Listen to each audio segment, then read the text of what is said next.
இன்னைக்கு பழம் வச்சு ஒரு கேக் பண்ணலாம்.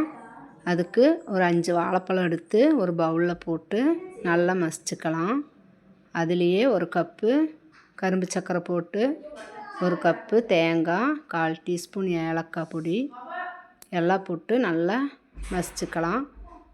கொஞ்சமாக தண்ணி ஊற்றி கொஞ்சம் முந்திரி பருப்பு வேணுன்னா போட்டுட்டு, அரை கப்பு அரிசி மாவையும் போட்டு நல்லா கலக்கி அரை மணி நேரம் ஊற வச்சிடலாம்.